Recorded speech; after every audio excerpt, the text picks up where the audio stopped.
Good morning, good afternoon, good evening to anybody out there who's logging in. Folks are going to be coming in over the next couple minutes or so as we get going. This is going to be part 3 of this 4-part series on the Exos model of recovery. It's something that we're incredibly excited to bring to you, outlining an updated philosophy and methodology around our understanding of stress, stress load, functional state, and the way that athletes and clients and members and patients respond to stress, right?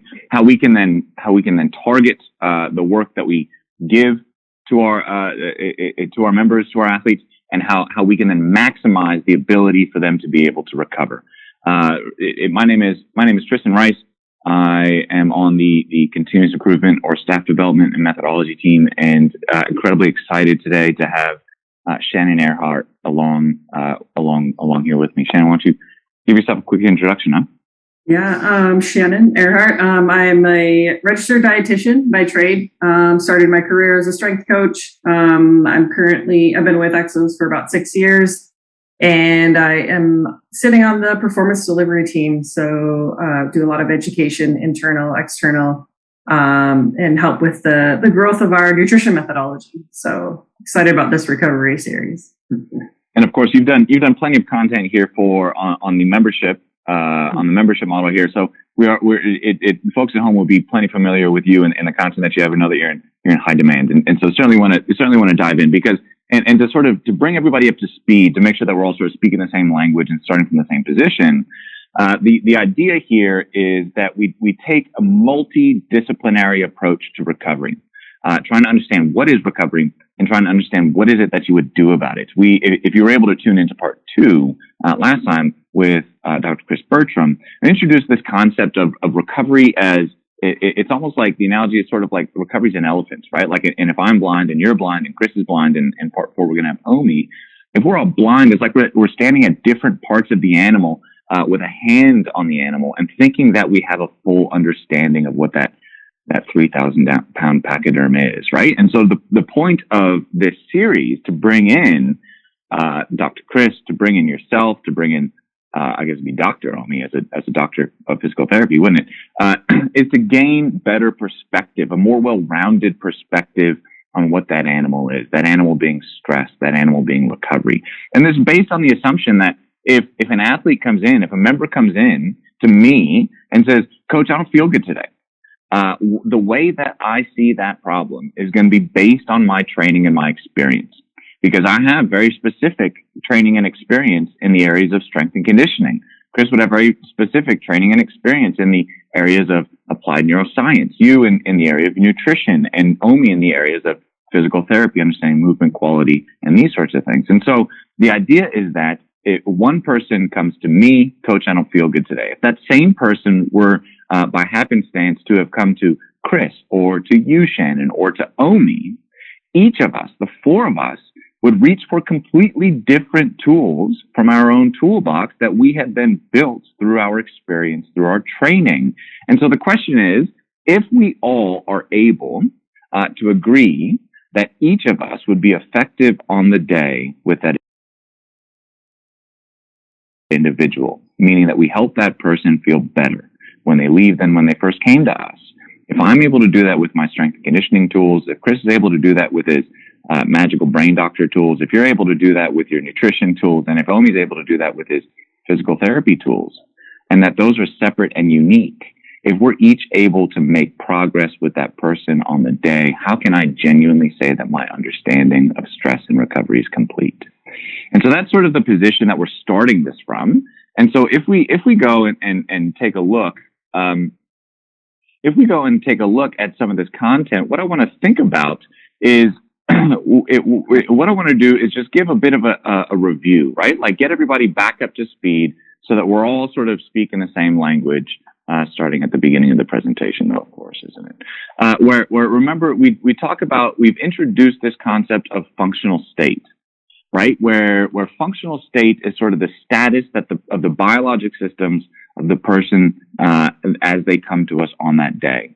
From there, Shannon, I want to, and that'll be a bit of a review and introduce some of these concepts to you to make sure that you and I are speaking the same language. But then from there, I want to think about understanding inflammation from your perspective, and then strategies to go and manage that, right? So if we go and we quickly revisit this idea of functional state, the idea is that if you have 4 different training sessions, right, or 3 different training sessions, one that is big and heavy and fast, one that is heavy with some rest, one that is much more metabolic, each of those is going to have a different effect on the system because they are, by and large, different stimuli altogether. And so the question is, if I have a big, heavy, fast, or more neurologically driven session, is the way that my body is going to respond to that the same to if I had a more metabolic style session, right, with lower intensity but for longer duration? And if we can agree that the stimuli are different, that a neural stimulus is different to a metabolic stimulus, is different to a mechanical stimulus, is different to a psychological stimulus, if we can agree that those stimuli are different, then it sort of leaves this big gap and gray area of, well, why don't we then periodize our recovery strategies to best meet those demands? And so the idea of functional state is that we have these different categories. First being a neural, a stress load, right, which is a training session with heavy loads or high speeds, right? And then some examples over here. We talked about this slide in each of the initial parts, so I won't go into too much detail. But the idea here is that when we have high sessions with a demand on the nervous system, right, the neuro part of the neuromechanical, neuromuscular system, then we need to focus our strategies more towards the nervous system, thinking specifically, or maybe generally, I should say, about getting into the cold tub, having some static stretching, potentially having nutrition to manage inflammation, and then different sleep strategies to make sure that we're able to recover. If we then advance and move on to a mechanical type training session, this is a really heavy sort of hypertrophy type training. This could be any type of session with moderate to heavy loads, with moderate to potentially even low amounts of rest. But these broadly, we could think of as sessions which are going to make you feel sore the next day, right? So doing a lot of eccentric work because you're focusing on tempo, doing a lot of eccentric work because you're running downhill for an extended period of time. These would classify as mechanical type stimuli. And because we know that in that neuromuscular system, where before with neural, we were targeting the neuro part of it, with the mechanical, we're going to be targeting more of the muscular part of it in terms of applying the stimulus. And so from here, are there specific soft tissue strategies? Can we introduce some dynamic flexibility into our recovery work? Is there compression that's going to be helpful through boots or massage? Are there nutrition strategies to support muscle protein synthesis? And again, what is the role of sleep here, right? And what are things that we can do to improve someone's sleep quality? And so we understand that a neural stimulus is different to a mechanical stimulus, and that the way that the person internalizes that and then responds to that is going to be based on their training status. If we carry on into metabolic type sessions, these are training sessions with higher volumes or longer durations, right? You get on your bike and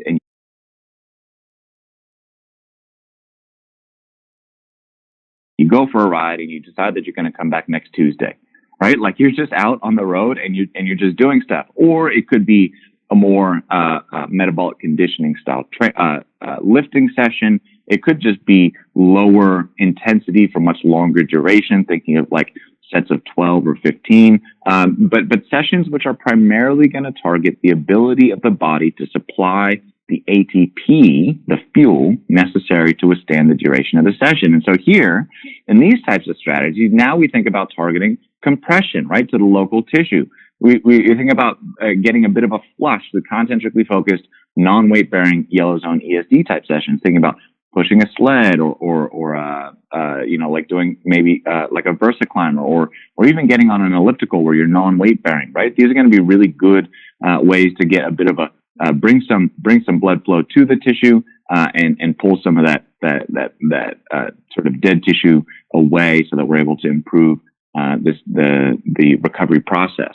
Here again, we imagine that inflammation plays a role. So what are nutrition strategies that we can do to manage that local or systemic inflammation? And then also thinking about sleep. And of course, these three different types of training sessions of neuromechanical and metabolic.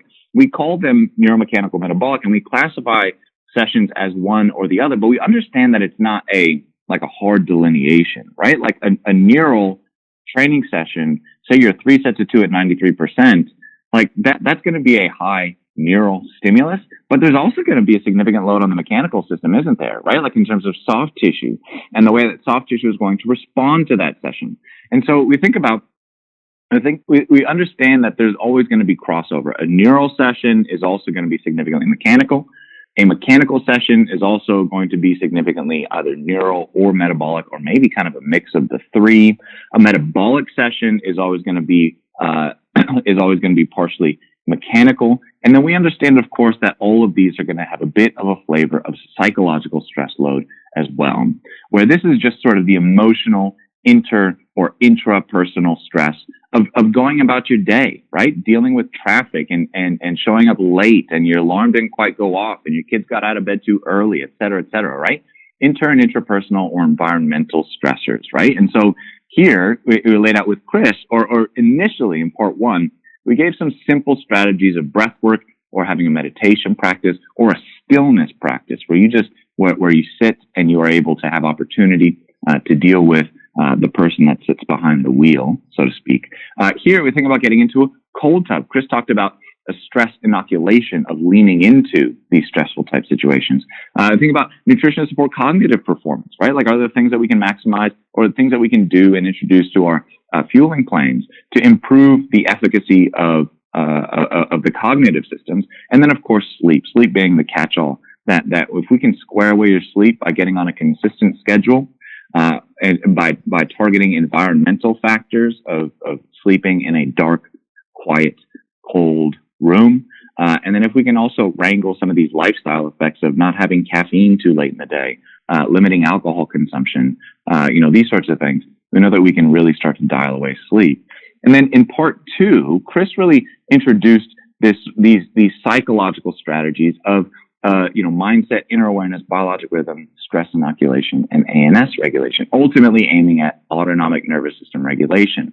Where mindset he really described as, are you willing to accept challenge in the name of personal growth, right? Like, are you somebody who has more of a growth mindset or more of a fixed mindset, right? Because if you have more of a fixed mindset of I am who I am, and there's not much that I can do about that, then you're sort of stuck, right? Because if there's no hope, then there's no point, right? So when you have more of a growth type mindset, you're willing to accept the work, to be more persistent, and to be more gritty in the face of obstacle.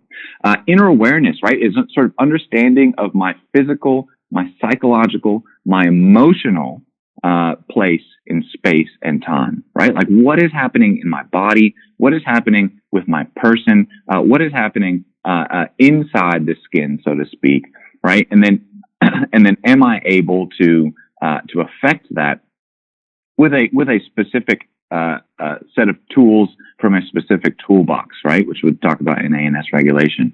Your biologic rhythm. Chris talked a lot about how circadian rhythm is actually longer than 24 hours, than the 24-hour night and dark cycle, where and I think I've read it's even different for men and women, where for men it's closer to 24 and a half hours, and for women it's somewhere around 26 hours. But in either case, my circadian rhythm is not on the same schedule as the light dark of the day, right? Especially as we move into winter, and from winter into summer, and the length of the days change as well. And so what are things that I can do to align my biologic rhythm? Thinking about things like delaying caffeine intake after waking up for an hour to give your body opportunity to be able to spin itself up naturally. Thinking about things like exposing yourself to blue light, natural blue light, ideally from sunshine, within the first hour of waking, to stimulate a bit of that cortisol release, so that you then set the clock so that 10 hours later you get a natural release of melatonin, which then on the back end of the day helps to produce sleepiness and improve sleep. Can you then also think about ways to expose yourself to blue light at the end of the day, as well as this then can also set your circadian rhythm closer to the day night cycle, right? And Chris talked about how how effective that can be. And I certainly have experienced this myself, of exposing yourself to sunlight within an hour of waking up, how effective that can be at decreasing symptoms of things like jet lag, right? Jet lag, either because you actually did sit on an airplane and cross 9 time zones, or social jet lag, which Chris talked about as staying up late, because we're looking at our phones and because we're bathed in artificial light, right? Chris also talked about stress inoculation. He introduced the concept of going into the cold tub simply for the fact that it's going to be challenging, right? He spoke about a research study that I thought was fascinating of where there were a group of mice in their own individual cages, and they wanted to see what the hormonal response was to a stress or stressful situation. And so researchers put an owl or a model of an owl on top of the cages of the mice, and they measured sort of sympathetic response to that stimulus. And some mice froze in place; they played dead. Some mice ran away, right? They flew, they flighted, right? In the fight or flight sort of sympathetic nervous system. And some mice stood up and accepted the challenge and leaned into it. And one thing that Chris said the researchers found in that paper, which I thought was so fascinating, was that for those mice that for whatever reason decided to confront that challenge, they had a significant release of dopamine, right? Which is the feel-good hormone. And so when we go and intentionally put ourselves in stressful situations that are going to be challenging, but that aren't genuinely threatening, right? When we intentionally put ourselves in these positions, we not only get a dopamine response, we also get to practice responding to external stimuli, right? Because there's the psychologist Viktor Frankl who said that between stimulus and response, there is a space. And it gives you opportunity to sort of live in and to occupy that space so that you're able to pull the time between the stimulus and the response apart so that you're able to respond more appropriately. And finally, ANS regulation, right? Your ability to recognize through breath work, through meditation practice, what is my level of psychological arousal? What is the level that the environment requires? For example, I'm laying in bed trying to go to sleep, but I can't fall asleep. And so I'm thinking about not being able to fall asleep. And then like Ted Lasso says, I'm thinking about not being able to fall asleep. And that's just a bad place to be. Right? So how do you align your psychological arousal with what the environment demands? On the other side, you could be going into the big meeting to give the big presentation, right? But you're way down here, right? So like, how do you get yourself spun up to meet that? And so these psychological strategies, I think, do a really good job at targeting the psychological stress load, setting a base level of recovery in terms of daily habitual strategies, in terms of understanding and maximizing and optimizing my ability to recover. But what I want to think about now, though, Shannon, is from your perspective, from a perspective of nutrition, first question I suppose would be, well, what is stress, right? And then second question will be, so what are the tricks that you have in the bag, right? What are the tools that you have in the toolkit to start to attack some of these things? Because we saw a tease of nutrition strategies, thinking about neuromechanical, metabolic, and psychological type stress loads, right? So there's broad applicability here. At least that's the assumption or the hypothesis. And I'd like to take the rest of the time just here to either prove or disprove that hypothesis. So what is, from your perspective, Shannon, what is stress? Yeah. So, we'll talk a little bit about, stress, inflammation specifically. But really, the whole recovery webinar, you can't have efficient or maximal progression without proper recovery. They just go hand in hand, right? And so obviously, covering a lot of those, the different things that you talked about. And then I'm going to dive into, I think, you can see my screen, right? Yep, we got it. Okay, cool. But the biggest question here is, stressors, but also like inflammation. I get this question a lot, right? Like what exactly is inflammation? And like, why do we talk about it in such a negative connotation? And I think to really understand like proper recovery, and we have to first really understand like what exactly is inflammation, what's going on, on a metabolic level, cellular level, so that we can help that inflammation process happen efficiently, right? Because inflammation is a product of the immune system. It's a natural protective reaction. We need it and we want some of it, but we don't want too much. And that's when we start to run into problems. And that's when it starts to become negative, is when that acute inflammation, I'll kind of dive into that, doesn't properly get resolved. And then it leads to, chronic inflammation, which we've heard that a lot. And then a whole plethora of other like issues can come down the road. And that can happen no matter who you are, what kind of inflammation you're dealing with. If acute inflammation is not resolved, chronic inflammation will happen, right? So that's kind of what we're going to dive into next year. And Shannon, is that sort of, because you talked about the balance of needing some of this rest, right, to sort of counteract the work. Is that and so what I've been calling stress as sort of like an obscure kind of like concept. Are you focusing on inflammation because inflammation is the physiological representation of stress, the application of stress to the body? Yeah, I mean, we have external stressors, right? So almost getting into a car accident, or an injury, or all of those, like, or like you were talking about. I always love to discuss intentional and unintentional, like inflammation as well, right? That comes with those stressors. Intentional stressor, putting yourself through a training program, that's intentional external stress, but it's causing inflammation. And so they kind of, stress and inflammation go hand in hand, because when you have a stressor, the hormones, like cortisol spikes, there's an immune response, no matter what that stressor is. If it's a pathogenic, bacteria that's invading your body, that's a stressor. Your body's going to respond to it. This is really good. This is really exciting. I feel like as an industry, there's a sort of mysticism around inflammation and the immune system. So I'm really looking forward to diving into this.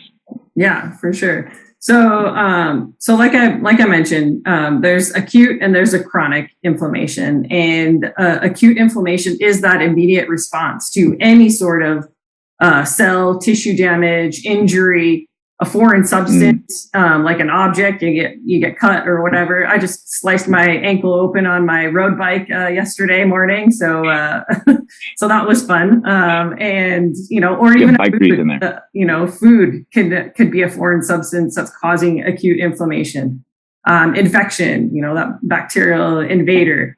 All those things initially are good because it's the way that our body adapts. That immune response happens so that the next time something like that happens, you pull your hamstring, or you have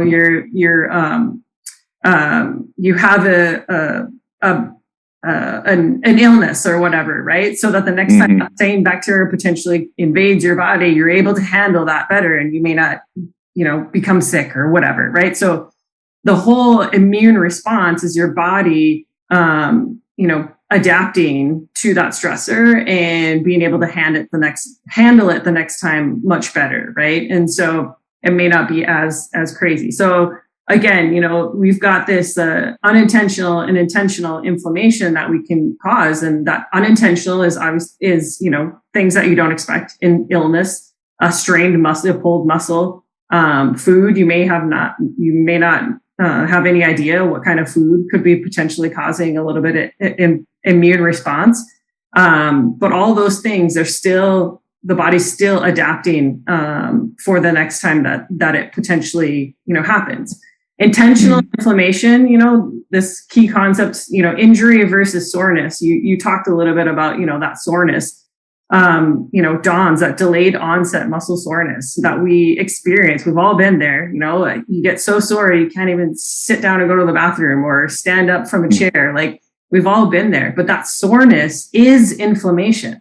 It's due to all tiny micro tears in the muscle tissue. And that's good. You have to have that phase in order to become stronger and go from squatting 100 pounds to 150 pounds to 500 pounds. There's a progression. We don't go from, squatting, the bar to 500 pounds overnight, right? There's a progression, and the way that happens, inflammation is a huge part of that process.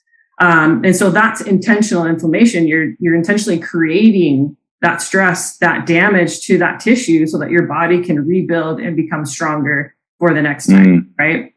So that process has to happen. But how do we support that process in getting the most out of those progressions? Sure.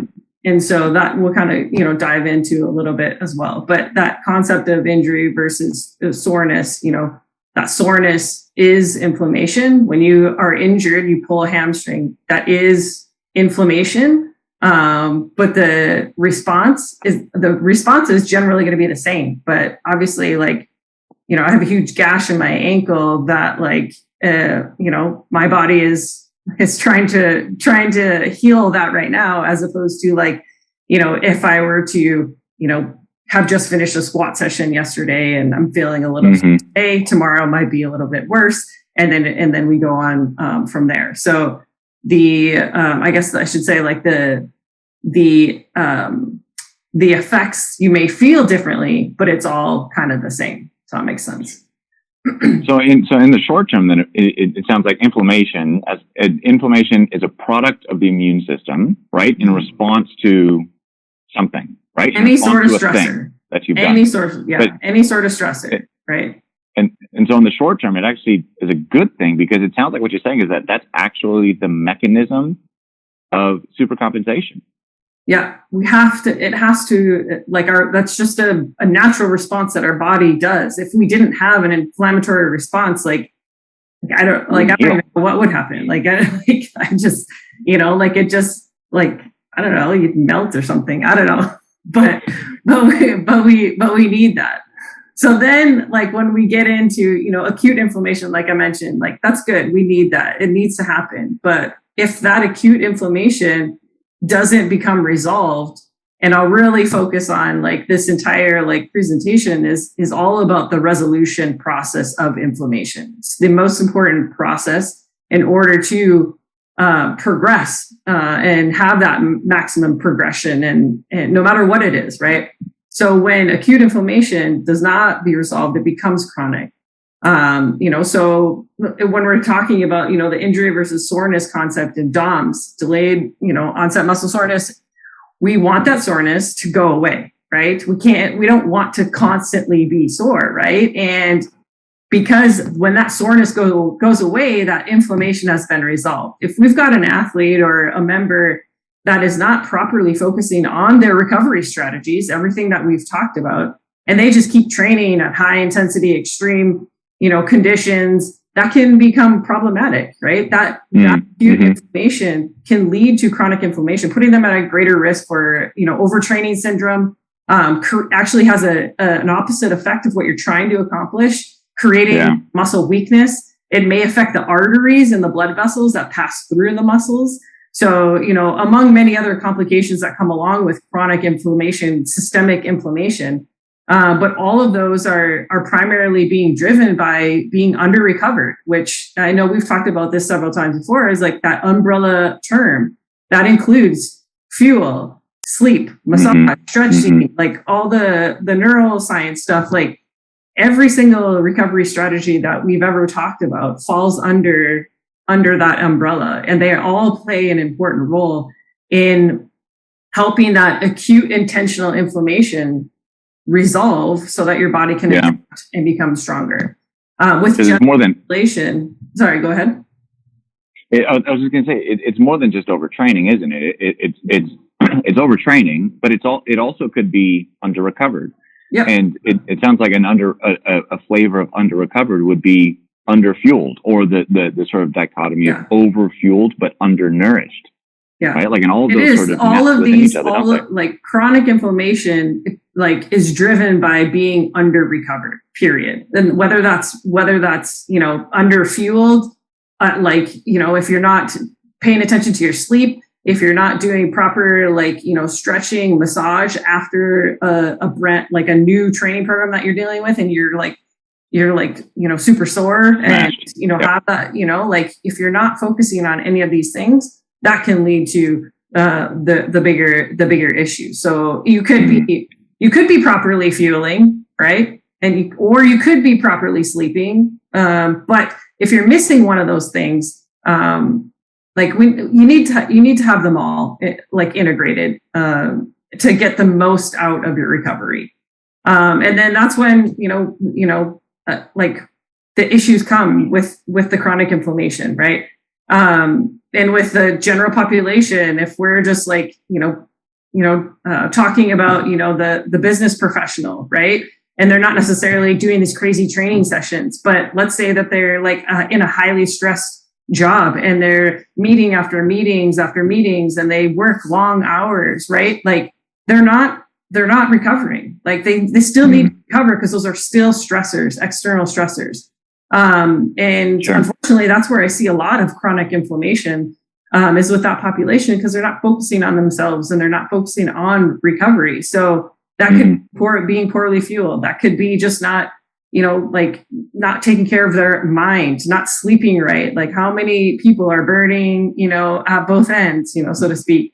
So, and systemic chronic inflammation, it leads to so many other issues: metabolic syndrome, diabetes, heart disease, cancer, arthritis, any sort of like chronic disease that exists is chronic inflammation is the underlying cause, right? And it's how the body is responding. So if you're not taking care of the acute inflammation in that process, then chronic inflammation comes, and then chronic disease comes after that. And so it comes over time. It's not something that happens overnight. And that's why the inflammation in general just needs to be really focused on, in particular, the resolution pathway there, which I'll dive into. And that's something that I was curious about, that I wanted to ask about, because it sounds like when inflammation accumulates, it's like your immune system, every direction it turns, there's inflammation, right? There's work to do, right? Like systemically, you're just through the roof, right? With systemic, or the accumulation of acute bouts of inflammation, right? And so like at that point, it sounds like what you're saying is the immune system just sort of turns on itself, because it doesn't know what is a foreign invader versus what is natural tissue. And so I'm really curious if we could maybe get a little bit wonkish and talk about sort of like, what is the process by which that inflammation is resolved? Like, how does that actually happen? Like what's happening, from a physiological perspective, like what does that look like? Yeah. I am excited to kind of nerd out a little bit and go through all that. But like I mentioned, this highlighted resolution, like seriously, like probably the most important like part of the entire inflammatory process. So that's kind of really what I want to focus on. But there's always going to be an initiation phase, right? And what happens there is a lot of different things happen. But histamine, I'm sure everyone's heard of that before, is a preformed chemical. That really helps dilate the capillaries in the area and brings blood to the injured area. This is where that edema happens, right? So if we're thinking about a training phase where that's, creating those muscle tissues, and you get that, pump, or that like you feel like, like you have like you feel like not bloated, but like you feel like full, like your muscles are full because of fluid that is filling that muscle tissue. And so that's a really important part of the entire process. And that is progressed by the pro-inflammatory mediators, which we'll talk a little bit more about those, but that brings the white blood cells to the area. It helps remove debris. And then there's a mediator, a lipid mediator class switch. And from there, then we switch into kind of pro-resolving mediators that initiates that resolution process. And again, I'll kind of explain a little bit more about what that is. But that's the resolution process is responsible for allowing the tissue to actually repair and regeneration to occur. So that's why it's so important, that resolution process, is that we need to have that happen in order for the tissue to actually like repair, rebuild, right? You can have initiation in the that initial part, but if we're not having resolution, then we're just having inflammation, like, and nothing else is being repaired or rebuilt, or it's happening in a very slow, non-efficient process. And so this is kind of just an overlapping process here. But what I really want to dive into and explain the importance of, so this initiation resolution here is kind of a matching overlay from the previous slide. So you can see up here, omega-6 and omega-3, probably this is where these two essential fatty acids are so extremely important. And that's really what I want to emphasize in this process, or in this presentation, is how important and why these two essential fatty acids are so important. First of all, they're essential because we can't make them ourselves. We have to eat them. Our body cannot make them. They're essential because we have to get them through our diet.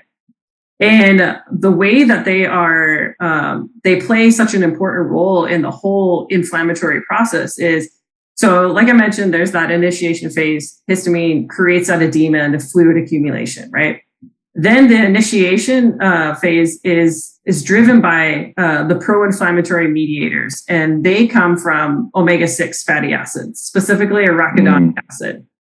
So arachidonic acid goes through these different pathways so COX and LOX are enzymes that kind of break down this arachidonic acid and turns it into these leukotrienes and prostaglandins. And so these two, they play an important role in just controlling the process of that initial inflammation, right? They control blood flow. They control the formation of blood clots. Prostaglandins also play a role in or support the actual role of histamine that histamine plays as well, to allow the white blood cells to be brought into the area, because we need those white blood cells because they're a part of the immune system as well. So so then white blood cells, specifically the neutrophils, are also needed for the production of lipoxines, right? Which basically, these are responsible for driving that lipid mediator class switch. And so this mediator is critical. This class switch has to happen in order for resolution to occur. So it enables the biosynthesis of these what are called pro-resolving mediators. So we have pro-inflammatory mediators, and these are pro-resolving mediators. And so these resolvins and protectins, they basically drive resolution. Okay, and they all go through using the same the enzymes, the COX and LOX, going through this pathway. So EPA, DHA, we hear those two. Those are specific omega-3 fatty acids that play a specific role in this resolution process. So the EPA, DHA are converted through these pathways into these pro-resolving mediators. So this resolution phase is driven by the pro-resolving mediators, and it stems from omega-3 fatty acids. This is also the process, or the part where termination of the recruitment of white blood cells happens. We're stimulating macrophages, which is another type of white blood cell that helps remove dead cells. This is when the tissue is starting to be remodeled. And sadly, this is why so many people have an issue with chronic inflammation, because omega-3 is so lacking in the American diet. We have plenty of omega-6 coming in, but omega-3 is just not where it should be. And so resolution doesn't happen efficiently, or at a very, very slow rate, which then we've got inflammation with a little bit of resolution, inflammation with a little bit of resolution. And and then it just builds going, and it builds and builds. And over time, it's turning into that chronic inflammation. Yeah, go ahead. That was heavy and it's super good. And I just want to make sure that I'm on the same page, right? Like, so it sounds like what you're saying is that omega-6 sort of serves the role as the on switch to the inflammatory process, that stimulates activity from the immune system, and then omega-3 serves as sort of the off switch, right? Like, so I think you called the omega-6 the pro-inflammatory mediators, where they sort of say they raise a hand and say, "Hang on, we need help right here." Right. And then through this lipid mediator class switching process, then we get the omega-3s as the pro-resolving mediators, which then sort of put the hand back down, right? Like you push the button on the flight because you want to get another Coke from the flight attendant, and then you do. And so you turn the button off. And so two questions about that. First, have I got that right? And two, considering that I have, is that why the ratio of omega-6 to omega-3 is important? Because you need to have the on switch, but then also not the off. You also need to then also have the off switch, don't you? Yeah. So have I got that right? And is that the ratio? Yeah. So yes, both omega-6 and omega-3 play important roles in supporting the proper inflammatory response. Omega-6 don't cause inflammation. Omega-3 don't fight inflammation. They support the natural process, right? Sure. So yes, they play an important role. Omega-6 controls and helps manage the pro-inflammatory aspect of the immune response, and omega-3 helps support and control the pro-resolving aspect of that process. And yes, a 1-to-1 ratio is where we would like to see people. Unfortunately, based on the American diet, which is heavily like omega-6, but not only just omega-6, it's damaged fats as well, that those damaged fats actually do cause inflammation. And so the ratio on a average American is probably closer to 25-to-1 when we want it to be more like a 1-to-1 ratio. And so you can see where that resolution, it's challenging for it to like happen efficiently and keep up with all of the other inflammation that's happening in the body. So it's an uphill battle. It's an uphill battle, a nasty cycle. And the biggest thing that can really help that is, there's so many aspects to helping, recovery and, like calming inflammation and that sort of stuff. But your dietary approach and nutrition strategies are a big component. Well, you can really see where it can help or hurt. Right, like I was talking about it after training, right? And with a recovery focus, I've always thought about nutrition as like the 3 little pigs and the big bad wolf, right? Like training is the wolf, right? And it's coming, it's huff and puff and blew my house down. And with nutrition, that's opportunity to decide: am I going to rebuild out of straw or am I going to rebuild out of bricks? Because sure enough, that wolf is coming back. And so can we put ourselves in a position to rebuild stronger? Right, than before that previous, because that's supercompensation. Again, that's the mechanism of improved performance. And so with the like 15, 20 minutes that we have left, Shannon, I wonder if we can talk a bit about like, how do you know if somebody is inflamed, either on the acute or if it's accumulated into the chronic? And then from your perspective, what are the tools that you have in the toolkit to go and work against it? Yeah, for sure. So let's talk a little bit about managing inflammation. But specifically, how can we assess it? Like, how do we know that it's there? Because sometimes, like I mentioned, like we may not even know that it's there, especially that chronic type of inflammation, until one day we're diagnosed with, some sort of issue, and high cholesterol or diabetes or whatever, autoimmune disease. And you're like, oh shit, I just spent years probably chronically inflamed and I had no idea. So acute inflammation, you've got your 4 cardinal signs: redness, swelling, pain, and heat. And sometimes it'll come with a 5th one of like loss of function or something like that. Some classic symptoms of, chronic inflammation that, that we've kind of talked about is, that chronic fatigue, brain fog, even if there's like some muscle weakness that's like that seems kind of odd. Skin conditions can be a sign of chronic inflammation. Digestive issues. Arthritis is literally inflammation of the joint. Like, so any sort of arthritis, you've got some sort of systemic inflammation going on. mood disorders, any sort of, like IBS or autoimmune disease, any of those things. But again, like sometimes people don't even recognize these. So like brain fog, maybe that somebody's been dealing with brain fog, but they don't really know that. They think that it's just been a normal thing for so long that they're just coping with it, dealing with it, right?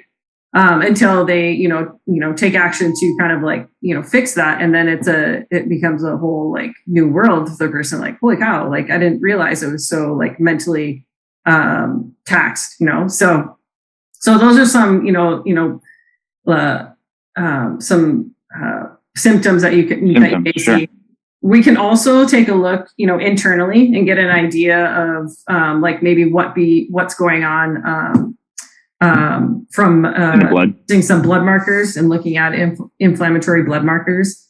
So your CRP, high sensitive C-reactive protein, which is made by the liver and it circulates in the blood as a marker of how inflamed you are systemically throughout your entire body, right? So that number itself can spike with infections, injury, blockage. It can spike, but as long as it comes right back down, like, then that's what we want, right? It can even spike with high volume training sessions, right? So you're starting a new, squat program or whatever, and you're putting your body through some crazy, like intense, high volume type of stuff. That number will probably spike. So if you were to do lab work and it shows pretty high, you want to be thoughtful in like, okay, did I just like finish a heavy training session or will the number come back down? And so it can come back down, but if it consistently stays high, that's when we know that there's some sort of like systemic inflammation. We want to see that number, below 5. If it's, above 8, we're looking at some sort of like heart disease. If it's above 10, it's probably some sort of like really bad infection or an autoimmune disorder that may be presenting itself. Homocysteine is another blood marker we can look at. That's an amino acid, can be an indicator of inflammation and a risk factor for heart disease as well. Vitamin B12, B6, and folate actually work to break down homocysteine. So if levels are high, it's something that I think about as far as like there may be a potential vitamin deficiency that's creating some inflammation. So by supplementing with some B vitamins might help bring that inflammatory marker down. Because if it is high, then there's some sort of inflammation happening. We want to see that number below 7. Anything above 7, it can act as a neurotoxin. It can drive neural inflammation, so more inflammation. It can be like associated with what's called leaky brain. I'm sure you've heard of leaky gut before, but leaky brain, where like the blood-brain barrier is more permeable. And so we don't want things getting in and out of there. And then, of course, it's a big marker of heart disease as well. And then fatty acid profile test, looking at your omega ratios. We talked obviously about how important it is to have the right ratio. There are tests to show you how close you are to that 1-to-1 ratio, where maybe you are. There's a lot of different like tests that you can do from there. Some other tests that I might look at, depending on the individual, is gut health and their metabolites. What's going on in the gut? I mean, that is literally the starting point to everything. And to understand the diversity of the microbiome, like how your gut is digesting, absorbing nutrients that you are consuming, and then how well your body's handling stress.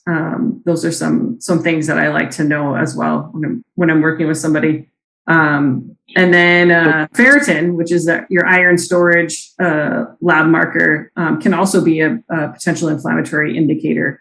So if that's high, there may be some inflammation happening systemically as well. So it seems like a bit of a sort of good, better, best sort of situation, right? Where that you can look at somebody, there's pain, there's redness, there's swelling, there's heat. You said that there might be loss of function. That's acute inflammation. We want to support that process. We want to let that process go. Right? We see some of these other symptoms: chronic fatigue, brain fog, skin conditions, mood disorders. IBS, autoimmune disease, these sorts of things. I think also about something that I read about sleep, that the chronically underslept brain doesn't recognize or report feeling chronically underslept, right? So you were talking about with brain fog, that sort of connected those dots for me. But then better, a quote unquote better sort of analysis, right? Like looking at the blood work and considering the conversation that you're having before, saying that the typical American diet, at least 25-1 can be of omega-6 to omega-3s.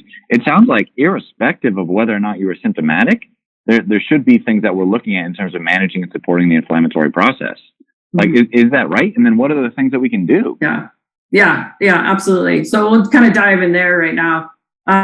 Nutrition strategies, right? You're speaking to, everyone else about different recovery strategies. Obviously, my area of expertise is nutrition. Sure. So, when I think about like managing inflammation, there's like really four main areas that I like to touch on. And the first and foremost is gut health. And of course, then omega-3 fatty acids, other anti-inflammatory foods that can be helpful in kind of supporting, actually keeping away like unwanted inflammation. And then supplements. There's always a time and a place for supplements. Sure. And so they can play a huge role in some of those things. So gut health, right? We briefly touched a little bit about this, but it's really important in supporting the inflammatory process. Like I said, it's probably the one of the most important things that you can do just as an individual is making sure that your gut is performing. And I really just wanted to kind of lean on this. Like gut does so much more than just like digesting and absorbing our food, right? It plays a huge role in developing and training the immune system, actually. It creates other metabolites that play a role in many other like metabolic reactions. It protects against the epithelial injury and other cell damage, which actually leads to inflammation. It's the first wall of defense to any sort of pathogen, right? So if your gut's not, working right, then those things will, get into the system. And again, another inflammatory cause. It helps with the nervous system modification. Like I could go on and on about the important roles that the gut plays, but if you think about it, a lot of people that I work with, or many people just in general, they can't even handle eating like salads these days without having some sort of like digestive issue. Like it's a large population has some sort of digestive issue. And whether they know it or not, it's, our guts are not performing well. And the other thing that really frustrates me is that when people are saying, "Oh, I'm getting old, so that's why I don't move as well, or I don't breathe as easily. I have more pain, I have more gas and bloating. I can't eat like I used to." Well, that's not because we're aging. It's because of like a progression of all of these other stressors that we're not focusing on in recovery. And so that our body becomes less efficient at handling those things, right? Got too many things to do with like an unhealthy gut, right? Over time, we don't focus on that. And by having an optimal functioning, high performing gut, the possibilities are endless. So it's one thing that I really emphasize on. And again, are there part forever. It's huge, right? It's sort of like sleep or like a breath practice where we could probably have 13 hours of content just on this. But are there some top line, really simple takeaways that folks can do to focus on, like you say, focus on gut health? Is that like, I just need to eat a bunch of pickles and drink kombucha, or is it like probiotics and prebiotics? What are some simple things that folks can do to recommend for their members to improve their members and their athletes to improve gut function? Hydration is a huge thing when it comes to gut health. If you think you have, that's such a loaded question just because it everyone might be a little bit different. Glutamine is a supplement that it's an amino acid, conditionally essential amino acid that basically is the building block of our entire gut. And it can be depleted with highly stressed people, active people. real fast actually. And so glutamine is probably one of my first like go-tos as far as just like helping the gut like repair itself if it is damaged. So I'll always kind of recommend, at least 5 grams of that a day. Bone broth is extremely like amazing for the gut. Just because it gives that, those proteins, those amino acids to help kind of build the lining.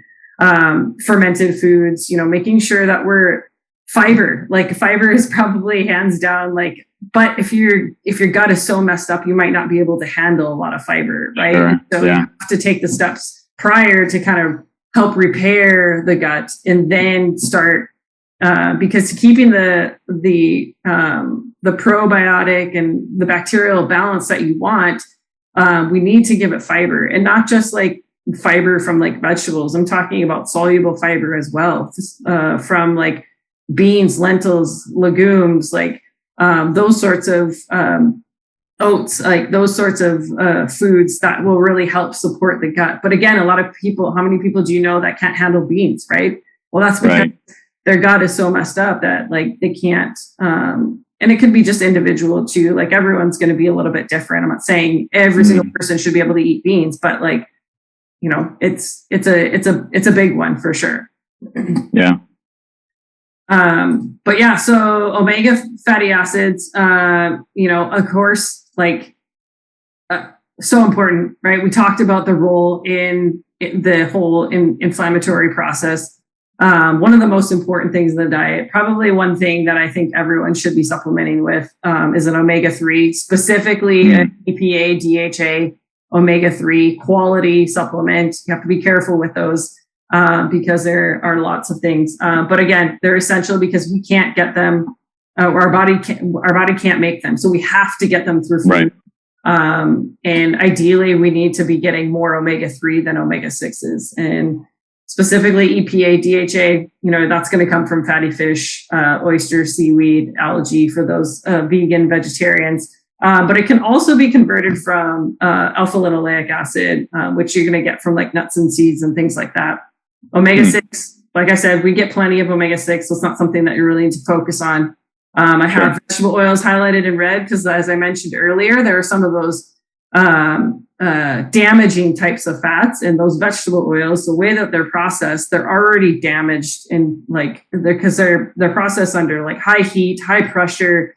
And so they're basically just already damaged off the, and put into a bottle. So if you're using vegetable oil, canola oil, things like that, like to cook, you're just putting in, free radicals, and your body's going to immediately have an inflammatory response. And so, that's, why, like, if your diet is full of fast food or fried food, it's all it is those damaged fats. And so your body's just constantly in an inflammatory state and cannot keep up with it. So if you read the ingredients label, right, are those damaged fats? Are those the partially hydrogenated oils? Yeah, those are actually illegal. So if you see partially hydrogenated oils on a label, that means that it's at an amount that it can be like a certain level or whatever, but they have become banned. They're not allowed in any other country, wow. But we finally banned them. But yes, those are your trans fats, right? So trans fats are not legal, but partially hydrogenated oils are a trans fat. And so, yes, if you're looking at the ingredient list, partially hydrogenated oils, please just do yourself a favor and pick something Put it else. back. Yeah. Yeah. It's not worth it. And that's the other thing, just don't be fooled by the front of the label of foods in general. Right. Look at the ingredient list. That's more important than anything else. I know we're getting low on time, but just real quick, foods that support the inflammatory process are those foods that are going to be high in antioxidants. Those are the foods that are going to be fighting that inflammation or preventing, I guess, that inflammation. So it's, you're taking in free radicals, antioxidants will kind of combat that right away before potentially inflammation kind of triggers. So having those abundant in your diet as well. Kind of you're hitting, supporting, managing inflammation from various angles. But there's a list, dark in color, lots of vibrant colors, cherries, avocados, beets, things like that. And then supplements, fish oil, like I said, omega-3, EPA, DHA, glutamine, anywhere, 5 grams a day is a good one. Pre and probiotics, but be careful with those as well. Any sort of supplements. If you want to know if your probiotic is actually doing anything, purchase the ones that it's in a capsule and like break a couple capsules, throw it in like a half a cup of milk and let it sit on the counter for a couple of days. And if that like consistency, turns more like yogurt or curdles a little bit, then you have an active probiotic on your hand and it's doing its job. If that milk doesn't change, then you're just wasting your money and you should find a new probiotic. That's wild. That's science. I'm going to do that with my kids. Yeah, do it. Tart cherry juice is a great one. SPMs are those specialized pro-resolving mediators. So you can actually get those in a supplemental form as well to kind of give that resolution process a little bit of a boost.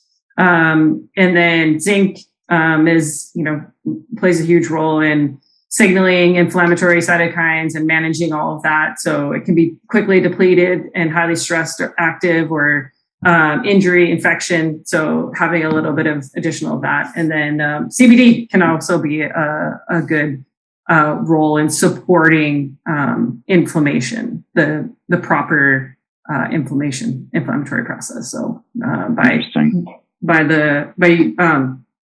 activating kind of the endocannabinoid system. So sure, keeping homeostasis. So yeah, so that's a real quick. Sorry, I know that was a fire round, but gut health, omega fatty acids, anti-inflammatory foods, and some supplements. So.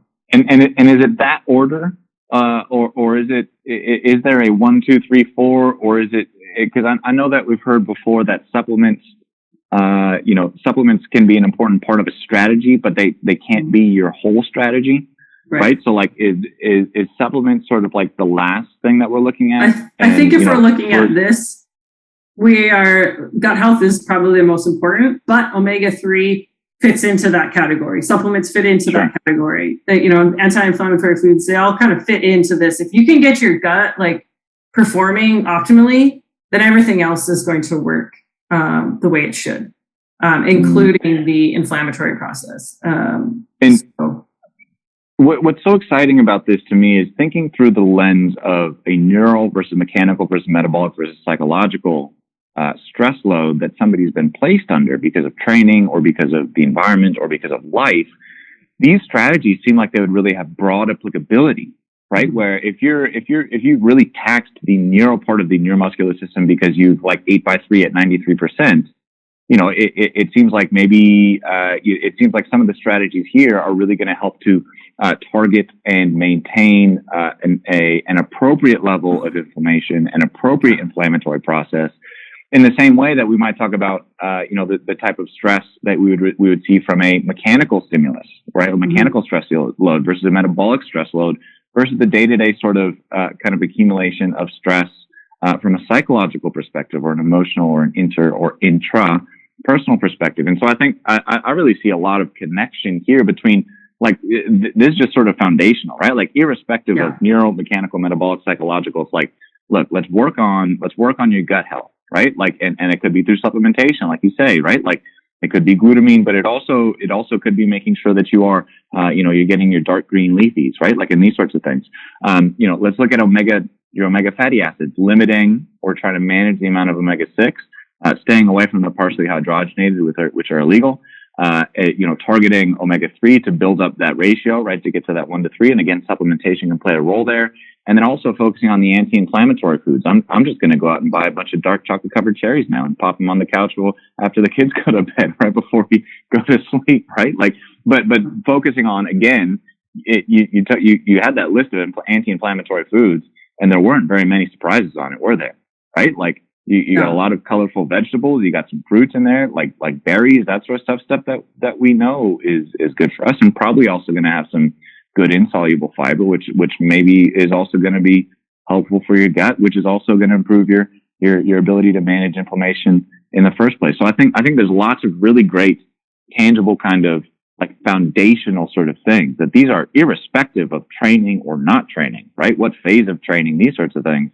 This is just stuff you should be doing, period, as a person. Every time you eat is an opportunity to like just progress, like, right? So like, I love that.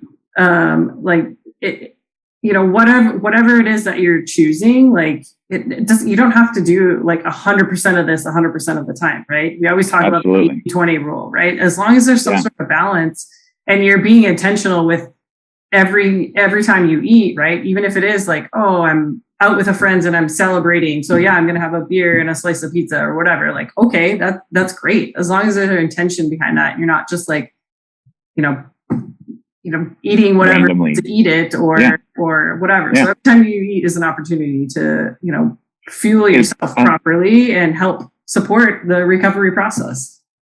Because progress is a game of inches, isn't it? Right? Like, so it's about making these tiny little decisions again and again and again. It's not 100% effective 100% of the time, right? Like it's let's be, you know, it's not 100% better one day. It's let's be 1% better for 100 days, right? Like, or for a series of days, and just let these small things accumulate over time. 5 milligrams of glutamine on a daily basis, right? Like, and the effect that could have on your gut health. Throwing in an omega-3, you know, EPA, DHA supplement, right? Like prioritizing more anti-inflammatory foods of stuff that you know that you should be eating anyways, by getting, you know, 3 colors on the plate. I think that's really, I think it's phenomenal. I think it's really good. I really appreciate your time, Shannon. We've gone a bit past the hour. I apologize at that, but this has been super informative, super helpful, and especially building on the content from Chris. You know, where he really was thinking about like what's happening above the neck. I love the sort of balance here now, thinking about what's happening more quote unquote below the neck, and you know, the gut brain relationship, all these sorts of things. But for those of you at home, we're going to be on in a couple of weeks with Omi Iwasaki to round out the conversation on recovery from his perspective as a physical therapist. Again, thinking about this concept of functional state, the status of the biological systems in a person when they show up on the day, and what are things that we can do to optimize somebody's functional state from a neural, mechanical, metabolic, and psychological perspective. Again, Shannon, thank you so much for this. It's been super helpful. For those of you at home, I hope that you've enjoyed this and found this as informative and interesting as I have. I really appreciate you guys being here. And again, have a great morning, good evening, good afternoon, or good night from wherever you are in the world. Thanks very much. We'll see everybody soon. Bye.